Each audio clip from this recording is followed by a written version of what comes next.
Bien, ahora seguimos con la estadística descriptiva, que se clasifica en variables categóricas, medidas de tendencia central, dispersión, media aritmética. Bien, la estadística descriptiva, en lo que respecta a variables categóricas, debemos tener en cuenta que vamos a analizar una variable a la vez. El objetivo es buscar conclusiones en términos absolutos. ¿Qué tenemos en estos casos? Tenemos la frecuencia absoluta, número de veces que se repite un valor de una variable. Por ejemplo, 30 de 60 pacientes presentaron gingivitis, es decir, el 50% de los pacientes presentaron gingivitis. Ahí tenemos el porcentaje expresada, ahí está mal escrito, en céntimos no es, expresada en porcentaje. 50% de los pacientes presentaron gingivitis. La proporción, si la proporción sería 0,5 pacientes con gingivitis, es decir, por cada paciente hay 0,5, la proporción va de 0 a 1. En este caso, si 50% es 0,5, si fuese 60% la proporción sería 0,6, si fuese 10% la proporción sería 0,1. Y luego tenemos que hacer en estos casos la tabla de distribución de frecuencia, donde en esa tabla vamos a poner la frecuencia absoluta acumulada, la frecuencia relativa, entonces ese valor final de la frecuencia absoluta debe dar 100%.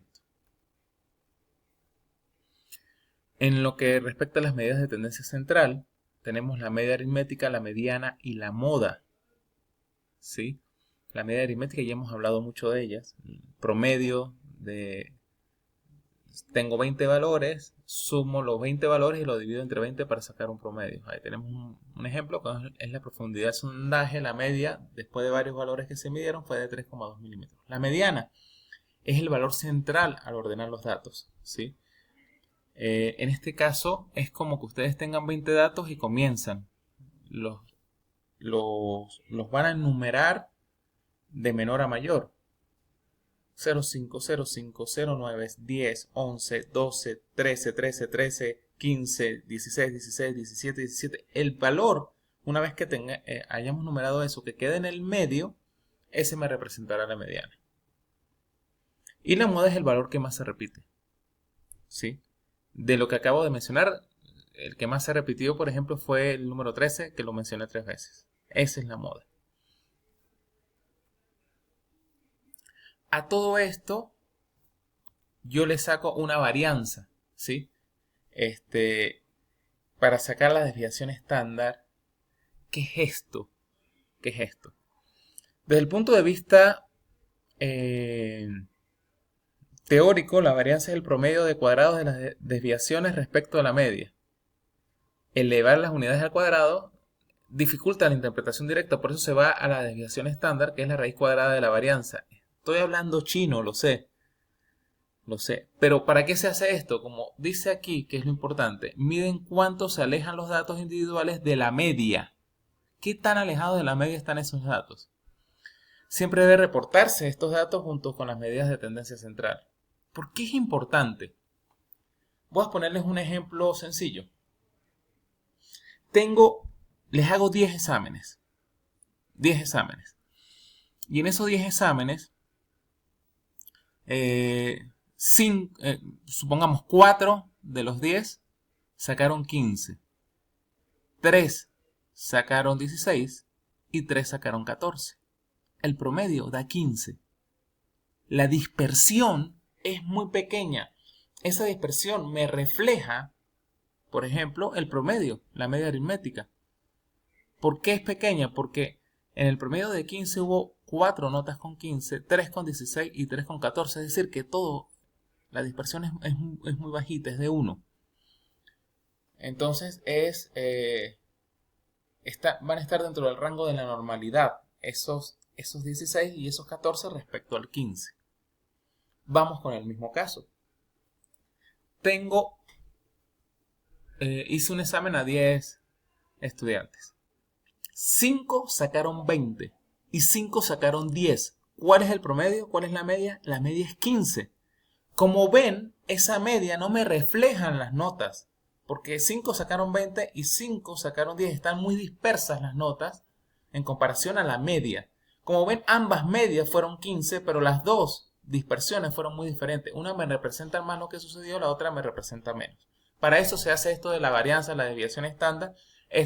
No se hace así tal cual como les dije.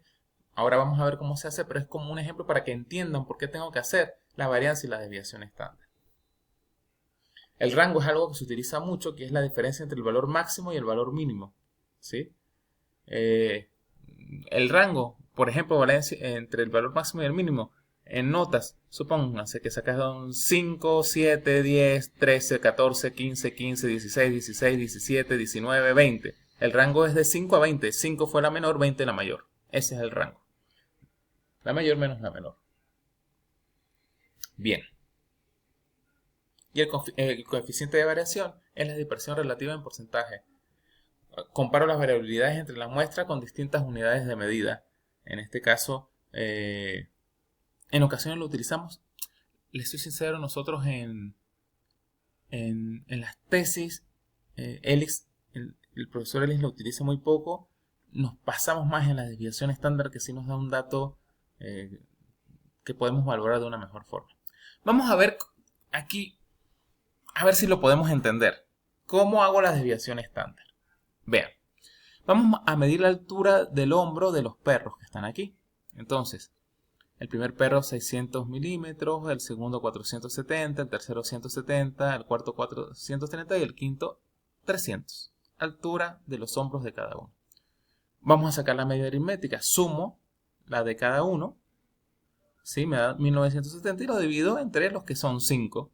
Me dio 394 milímetros. Esa es la media aritmética. 394. Fácil esa parte. Entonces, de 394, que es esta línea verde, tengo que ver, ¿sí? Del perro 1, tengo que restarle 600 a 394. Del perro 2, 470 a 394. Paso a hacer esto, que me permite diferenciar la altura de cada uno de los hombros respecto a la media. ¿Qué tanta diferencia hay de cada uno de los hombros respecto a la media que saqué de aquí? Entonces vemos que el primero tiene 206 milímetros. El segundo tiene 76 de diferencia. El tercero menos 224. El cuarto 36 de diferencia y el quinto menos 94. Hasta ahora creo que vamos bien. Vamos a establecer la varianza. La varianza es la diferencia elevada al cuadrado. 206 al cuadrado, 76 al cuadrado, como el número es negativo, lo elevo al cuadrado entre paréntesis para transformarlo en positivo. Y esto igual, el que es negativo. Todo es elevado al cuadrado. Esto me da 108.520. Ese 108.520, que es la suma de cada uno de estas diferencias elevadas al cuadrado, lo divido entre 5 y me da este número, 21.704. Entonces aquí ya empezamos a decir, ajá, ¿y qué hago yo con ese número 21.704? Bueno, a partir de ahí saco la desviación estándar. La desviación estándar me dice que este número le saco la raíz cuadrada y me da 147. Este número es el importante. Después de hacer todo esto, este número es el importante. Con este de 147 ahora digo cuáles son normales y cuáles son muy grandes respecto a la media. Los hombros quedan muy grandes respecto a la media, los hombros quedan muy pequeños respecto a la media. Recuerden, 147. Entonces, ¿ahora qué vamos a utilizar? Para saber si son muy grandes o muy pequeños respecto a la media, voy a utilizar la media y voy a utilizar la desviación estándar. Entonces aquí vemos 394, ¿sí? Que es la media, más 147 da 541. ¿Cuál de los perros está por encima de 541? Hay uno. Este está por debajo de 541. Este es valor negativo, todavía no lo vamos a ver. Este es otro positivo, 430. Todos están estos dos, este perro y este perro, están por debajo de 541. Este está por arriba. Vamos con los que eran más bajitos. Entonces 394, que era la media, ahora en lugar de sumárselo, vamos a restárselo a los que estaban por debajo de la media. Menos 147 da 247 milímetros. Es decir, que los perros que estuviesen por debajo de 247 milímetros estaban muy bajitos. Como vemos, este está en menos 224 y este está en menos 94. Ambos están por arriba de 247 milímetros para estimarlos bajos. ¿Qué me quiere decir esto? Que absolutamente todos los perros están en los valores normales, menos el primero que está por encima de 541. Este está por debajo de 541, este por debajo de 541. En los que están por debajo de la media, que son estos dos, me dio 247, tienen que estar por arriba de 247 y ambos están por arriba porque uno es 224 y el otro 94. Dicho esto, esto me sirve para observar la desviación estándar, cuáles están dentro de los parámetros normales de esa media. Como vemos, 4 de los 5 perros están dentro de los parámetros normales. ¿Cuántos están muy grandes? Uno solo está muy grande, que es el primero. ¿Y cuáles muy pequeños? Ninguno es muy pequeño según esta fórmula. Sé que es enredado, sé que es complicado, pero si lo vemos así tal vez lo podamos entender un poco mejor. Vamos a la presentación de datos. Se presentan en textos y tablas. El texto es la forma más sencilla y directa de presentar los datos. Es ideal cuando el volumen de información es pequeño en texto. Por ejemplo, si voy a decir cuántos eran del sexo masculino y femenino, tal vez no tenga que hacer una tabla ni un gráfico. Con el texto es suficiente. Digo, el 60% eran del sexo femenino y el 40% masculino.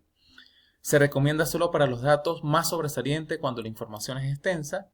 Y por ejemplo, cuando tenemos una tabla y queremos graficarlo de la tabla, no vamos a repetir lo que dice la tabla. Todos los números que dice la tabla no los vamos a repetir. Vamos a repetir el dato más interesante o los dos datos más interesantes. O si de la tabla podemos sacar un dato extra que no se ve a simple vista en la tabla, también lo vamos a mencionar en el texto. ¿Qué componentes obligatorios tienen las tablas, que es la otra forma de presentar los datos? Bueno, debe tener un número, tabla número 1, tabla número 2 y un título descriptivo, la variable que estoy midiendo más la población. El título. Entonces, cada tabla debe estar enumerada y con un título descriptivo. Deben tener encabezados en las filas y columnas, decir el eje de la X y la Y, decir qué significa cada uno de ellos. Y en el cuerpo deben estar la frecuencia, los porcentajes, las medias. Y una nota al pie, abajo de la tabla, si hay alguna simbología fuente de datos que no podamos entender que esté en la tabla. Lo mejor es que no hayan más de 2 variables por tabla. Se recomienda construir la tabla vacía antes del análisis y presentar resultados en el orden de los objetivos. Eso es importante. Presento los resultados en el orden que tengo en los objetivos míos. Como dije, solo van a reflejar la información más relevante. En lo que respecta a los gráficos, depende del tipo de variable y del objetivo de estudio. Deben ser sencillos, autoexplicativos y nunca usar en 3D, porque distorsiona la percepción. Entonces, barras simples que se usan variables cualitativas o cuantitativas discretas. Eso ya lo vimos en la clase pasada, cuáles son cualitativas y cualitativas discretas. Bueno, en el eje de Y las frecuencias absolutas, en el eje X las categorías. A veces se prefieren gráficos de torta como este. Pero este es un gráfico de barra simple, como vemos, ¿sí? ¿Cuántos eran femeninos? ¿Cuántos masculinos? El gráfico de tortas, máximo 7 categorías como máximo, usa frecuencias relativas. Entonces, aquí se hace por porcentaje, 44% eran no fumadores, 23% antiguo fumador, 33% fumador. Barras agrupadas, se usa para cuando hay dos variables cualitativas o cuando hay variables cuantitativas discretas. Cuando no son fraccionadas, si los grupos tienen tamaños distintos, usar tablas de frecuencias relativas o porcentajes. Entonces aquí vemos cómo podemos comparar, ¿sí? Cuando tenemos dos variables. Por ejemplo, vamos a medir en mujeres y en hombres, pero queremos medir cuántos eran viudos, divorciados, solteros, casados. Entonces aquí lo podemos medir con estas tablas. Por último, tenemos el polígono de frecuencias, que son para variables cuantitativas continuas. Y es útil para comparar distribuciones entre muestras distintas. Entonces vean, yo tengo dos grupos, por ejemplo, un grupo experimental y un grupo control. Entonces estoy viendo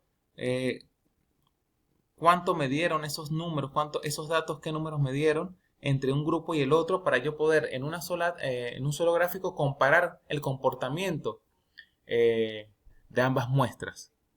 Entonces, estas son muy interesantes para esto. Ya continuamos con la tercera parte de la clase.